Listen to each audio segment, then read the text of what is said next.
Om Sai Ram. A warm welcome to all my Sai devotees.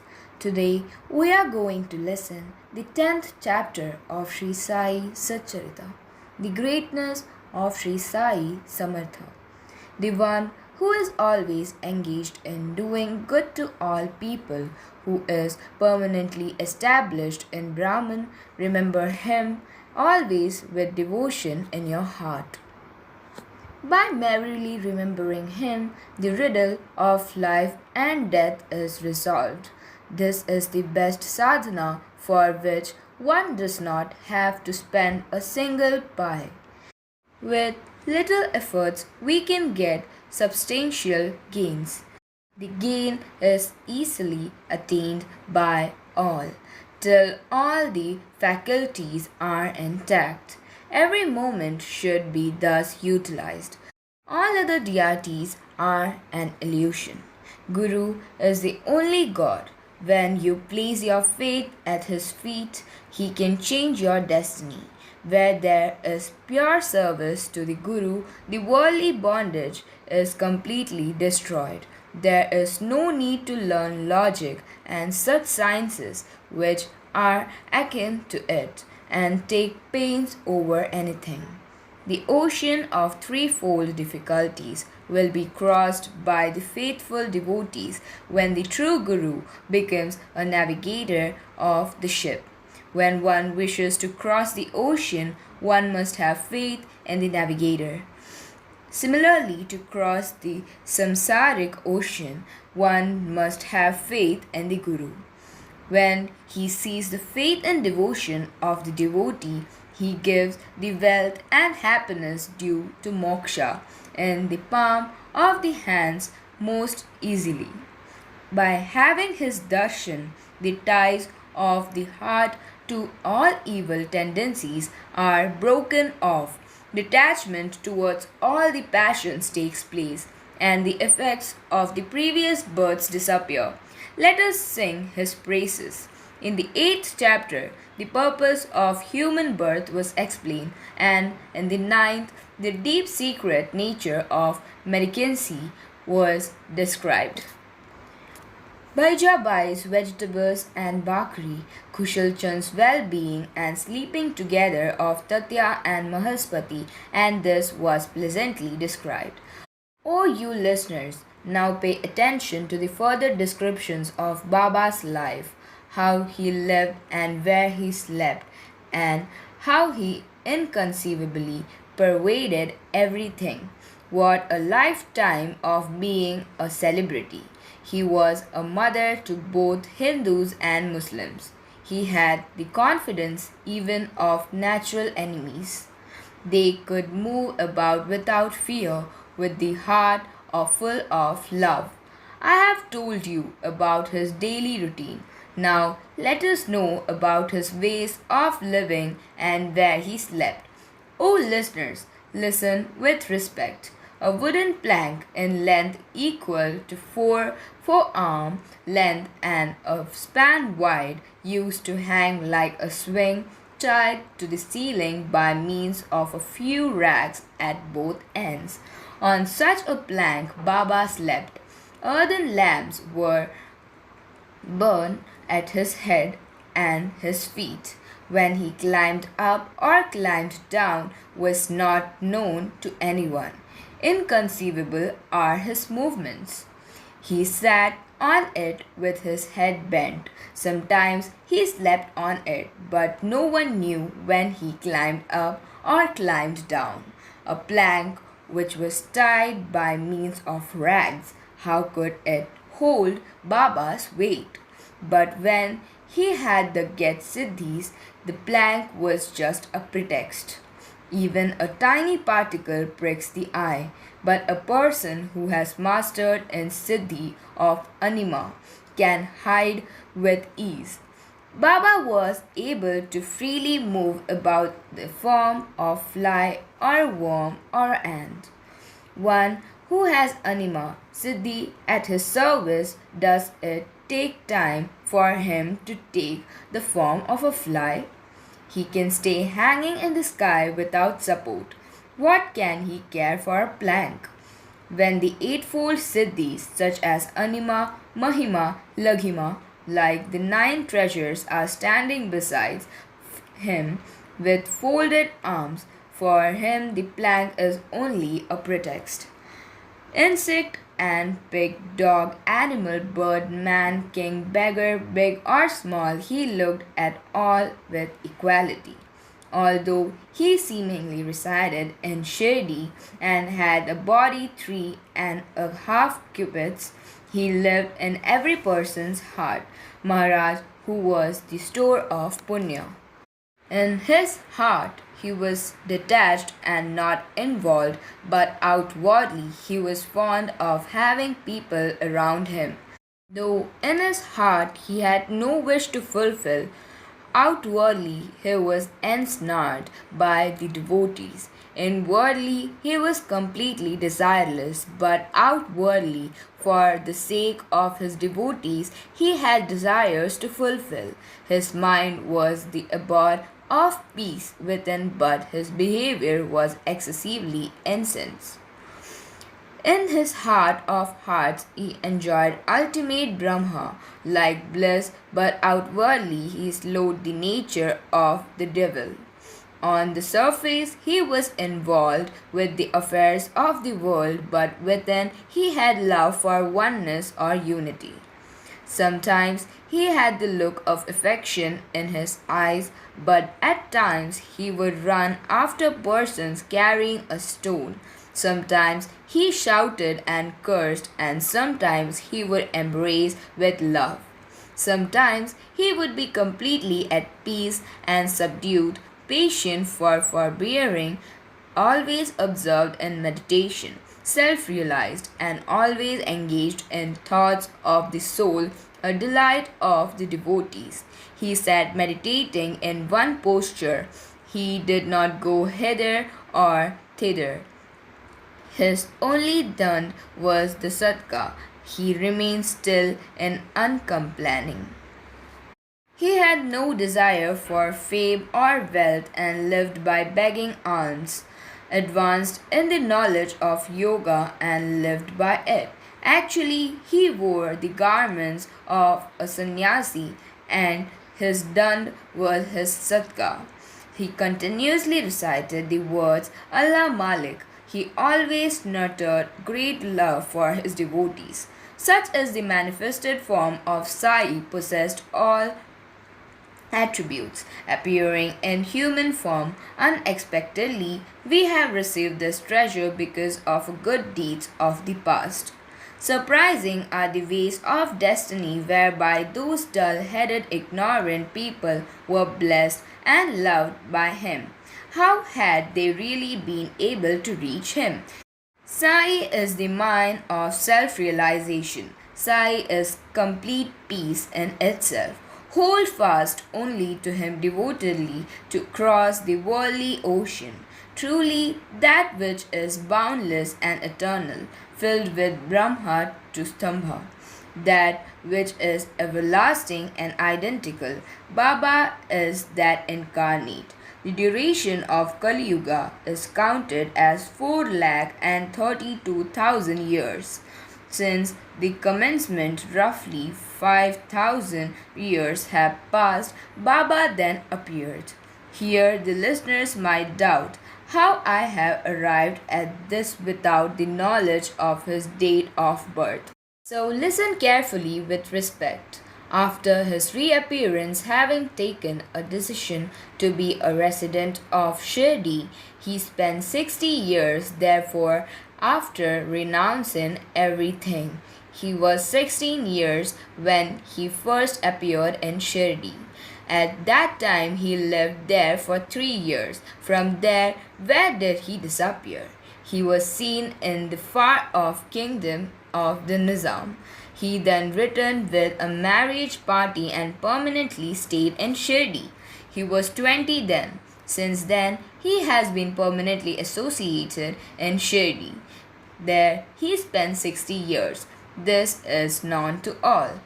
In 1918, in the month of Ashwin, on the 10th day of the bright fortnight, on the auspicious day of Dashera, Baba left his heavenly abode. Thus, having lived for 80 years, one can broadly conclude that Baba was born in 1838. The great souls who transcend time and space, can their lifespan be exactly calculated? It is a formidable task. The great souls are existing in their own orbit, that they are neither born nor do they live. How can the sun rise or set when in reality it is steady and immovable?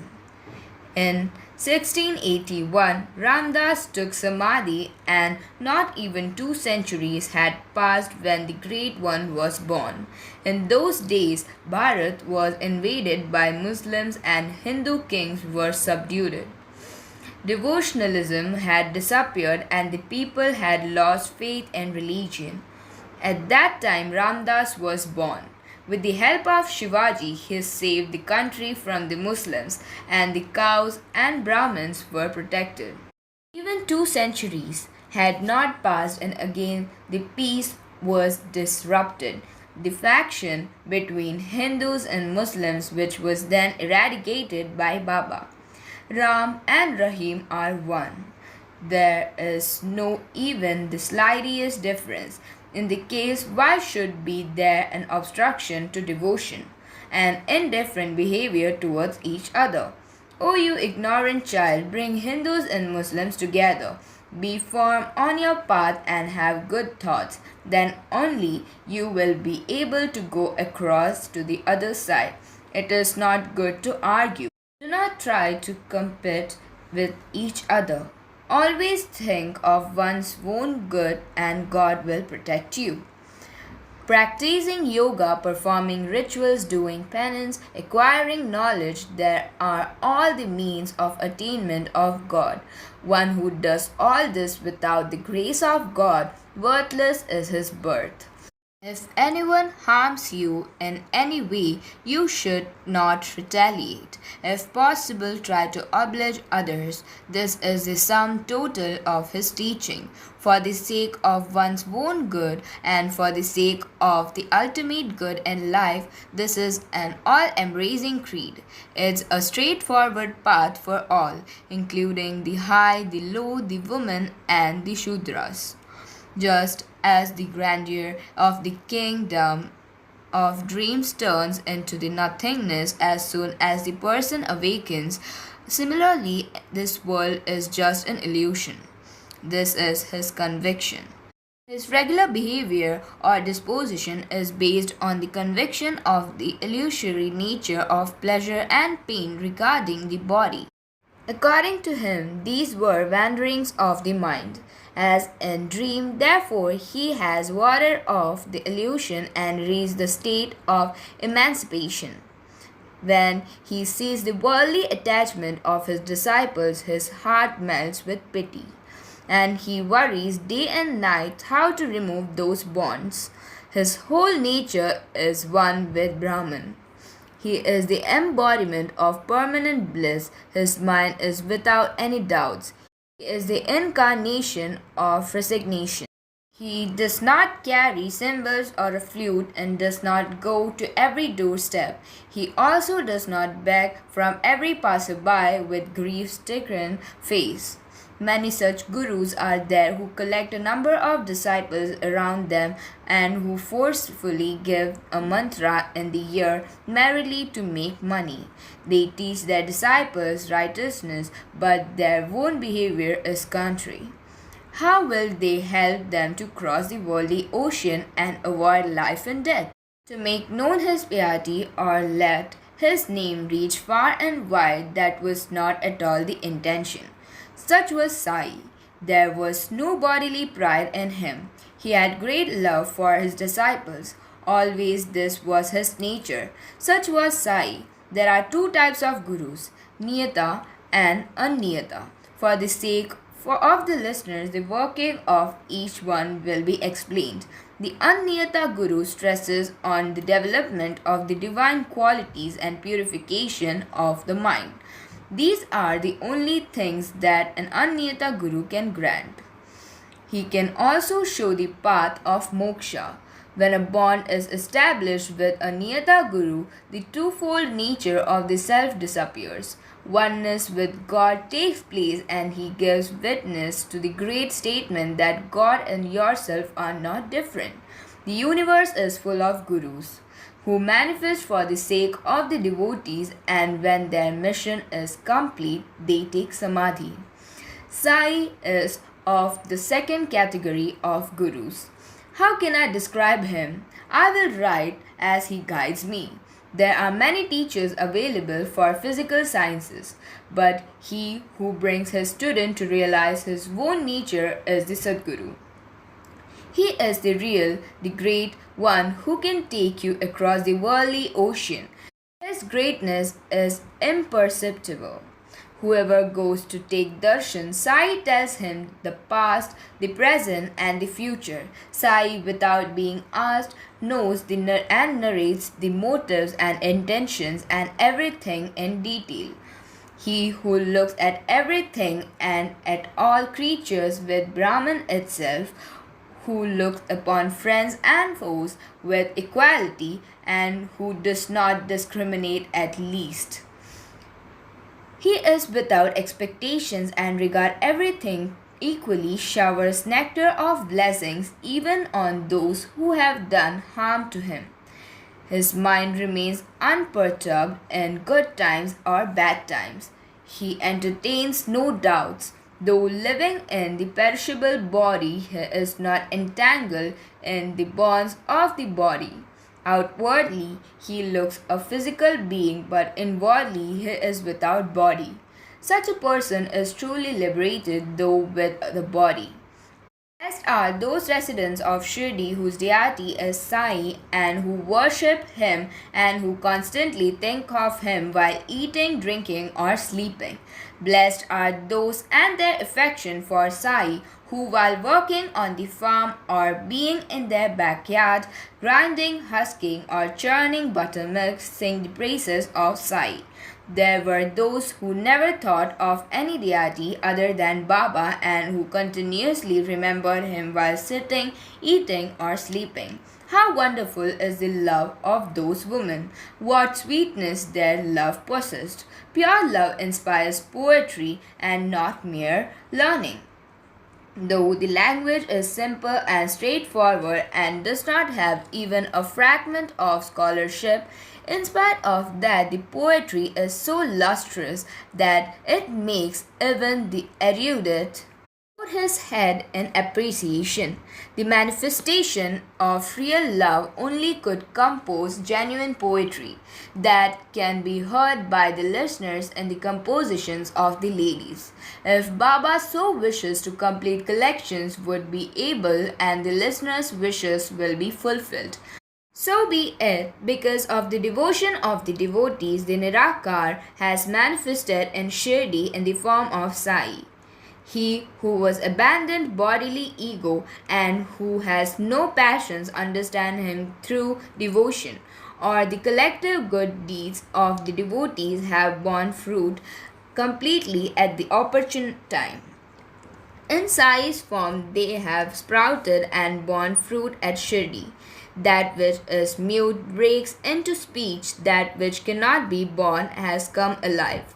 That which is abstract has taken the form from the very mold and the essence of mercy.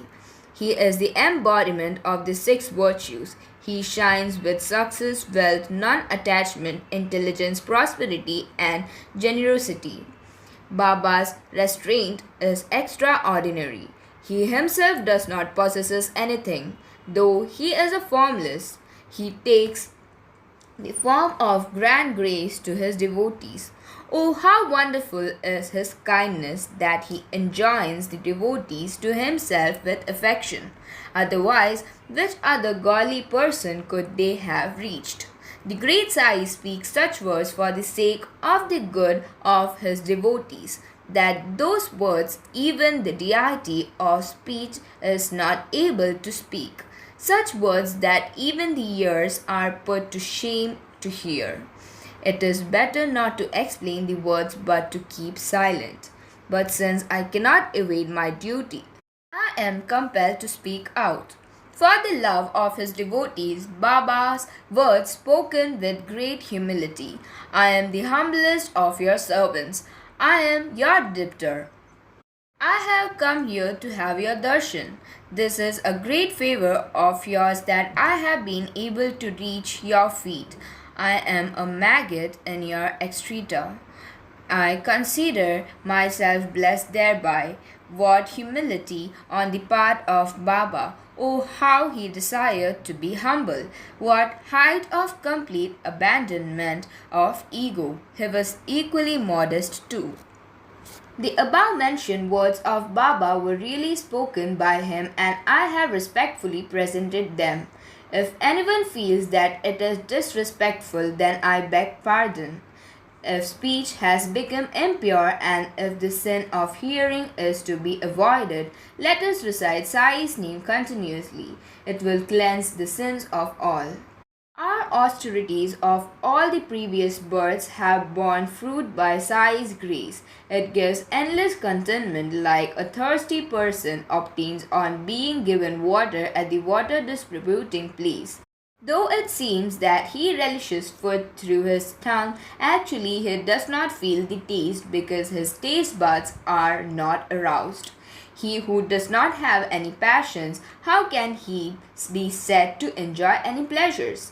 Where the pleasures do not affect his senses, how can he be said to indulge the pleasures? Though through his eyes he perceives things which come before him and he does not actually see them as he does not have the desire for them.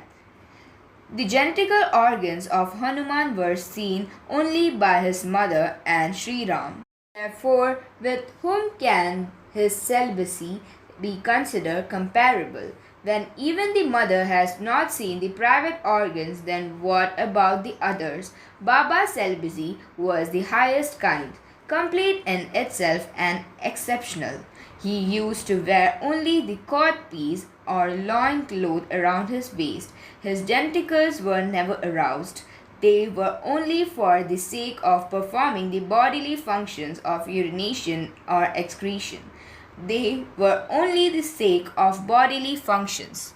Such was the state of Baba's body that though the sense organs performed their duties, yet there was not even a iota of passion aroused. Because of Sattva, Raja and Tamaguna qualities, all the sense organs were tied down to their respective places, though in the practical sense they were active. There was no attachment involved. Baba was not attached. He was a supreme being turned towards himself, whose desire and anger were put to rest, who was free from desires and attachments, and who had completely achieved his mission. Such was his state of liberation that he regarded the sense objects as Brahman. He was beyond good deeds and bad. He was the abode of complete repose. When Nanavali asked him to get up, he left his seat. Such is he who does not have the slightest ego or who does not even dream of discrimination. He has nothing left to achieve in the world, of nothing left to accomplish in the next. Such a saint, in order to grace the people, has manifested on this earth. The purpose of manifestation of such merciful saints is none other than the grant favors to others for their welfare. Their hearts are like butter. Some say they are very soft-hearted. They melt the tenderness over the sufferings of others. They feel that it is their own suffering. That is why they melt like butter, whose clothing is patched up kafni, whose seat is sackcloth, whose mind is free of desires. What is a silver throne for him? Seeing the devotion of his devotees, he ignored the fact that they, after their difficulties were resolved, turned their backs on him. Baba is the lotus in the lake of Shirdi. The devotees enjoy the fragrance, but the unfortunate ones are those who wallow in the mud of all time and partake only of that mire. He did not tell anyone to perform asanas or to practice pranapan or to control the sense organs, nor gave them mantras and asked them to perform rituals or gave them amulets or asked them to chant or sing bhajans. Such false or fake advice he did not give. Generally, he looked as if he was an ordinary person, but within he was different. He was extremely competent in practical life and was without peer. For the sake of the devotees, he took form. His emotions and passions were also for them, such as the popular behavior of the saints. All of you should realize that as a truth. Sai Maharaj is the treasure of peace. He is the abode of pure and heavenly bliss. I prostrate myself to him, who is without ego and without unsullied. That place is sacred and sanctifying, where Maharaj had to come to stay on his own. Unless there is enough to accumulated good fortune through the previous birth, it is difficult to attain this treasure. Only from the pure seedling, juicy and sweet fruits can come, said Tukaram. This famous couplet has been tested by all people of Shirdi. He is neither Hindu nor Muslim. He does not belong to any caste or creed, but he completely destroys and annihilates the bonds of the world. Just as the sky is limitless and immeasurable, so is Baba's life unfathomable. He would properly understand it except himself. The work of his mind is to think. There is not a single moment when one does not think. If the subject is the senses, the mind will think of the senses. But if it is the Guru, it will think of the Guru. By listening with concentrated attention, whatever you have heard about the greatness of Guru, that is effortless Smaran and Kirtan of Sai. Panchagani Sadhan, performing sacrifices and burning sacrificial fires, recitations of mantra tantras, practicing Ashtanga Yoga are only possible for the Brahmins, Kshatriyas and Vaishyas. What is the use for this of others? Such are not the stories of the saints. They put everyone on the path of righteousness. They remove the worldly fears and miseries and appear themselves for the welfare of others in attaining the goal of life. By listening and reflecting over the stories of the saints, by their studious application and intent contemplation, the Brahmins, that low caste, and the women are purified. There is no person without attachment. It is not possible for such a being to exist. Some are attached to certain things and some others to something else. But a human being is looking for attachment. For some, the object of attachment is children. For some, money, honor, and riches. Some are attached to the body, the house, or popularity, some in attaining knowledge. Whatever the attachment for different objects, if all such love is collected and poured in a mold at the feet of the Lord, then it appears in the form of devotion. Therefore, the easy way out for the householder is to surrender his mind to the feet of Sai. Then he will bless you. If with such little effort such great good can be achieved, then why should there be indifference to achieve this gain? Naturally, a doubt may occur in the minds of the listeners that if such great gain is there, then why don't many people practice it?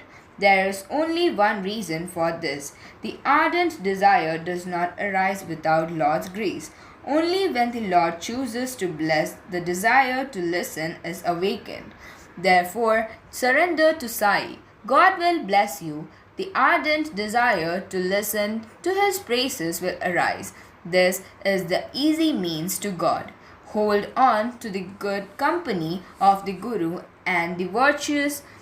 Disentangle from the worldly ties, definitely herein is your fulfillment. Have no doubts. abandoning all the million clever and cunning ways we call always Sai Sai. You will be able to cross the worldly ocean. Have no doubts. These are not my words. They are the profound words of Sai. Do not think that they are worthless. Do not try to evaluate them. Bad company is absolutely harmful. It is the abode of service miseries. Unknowingly, it would take you to the by lanes, bypassing the highway of happiness. Without the one and only Sainath, or without a Sadguru, who else can purify the ill effects of bad company? Words spoken by Guru out of compassion. O devotees, in your heart your bad deeds will be washed away. The beauty of nature satisfies our eyes. Our aesthetic sense is attracted to it and enjoys it. If we divert that very sense, it would delight in satsang. Such is the greatness of satsang. Therefore, there is no other means than satsang. Always do satsang. All other means have some faults. Only satsang is flawless. It is pure in every way. Satsang destroys the bodily attachments. Such is the power of its strength. Once there is firm faith in it, there is truly liberation from the mundane world. An other is fortunate in having satsang, then one understands the preaching easily. At that very moment, desires for bad company will melt away. The mind will be free to enjoy satsang. The order to attain final emancipation, the only remedy to have detachment of the senses. Unless one has keen desire for satsang, one cannot realize one's true identity. Happiness is followed by unhappiness, and unhappiness follows happiness. One welcomes happiness while one turns away from unhappiness. Whether you face happily or turn your back on your destiny, what will be, will be. But to liberate oneself from both kinds of destined experiences, the company of the saint is the only way, because satsang bodily attachment is destroyed. It is satsang that breaks the cycle of birth and death. It is satsang that gains the treasure of supreme energy and separates one from the worldly ties immediately. To attain the highest state of the company of the saint is purifying. If one surrenders completely, our permanent peace is assured. The saints manifest themselves to grant deliverance to people who did not recite their name or bow down to have faith in them or sing their praises.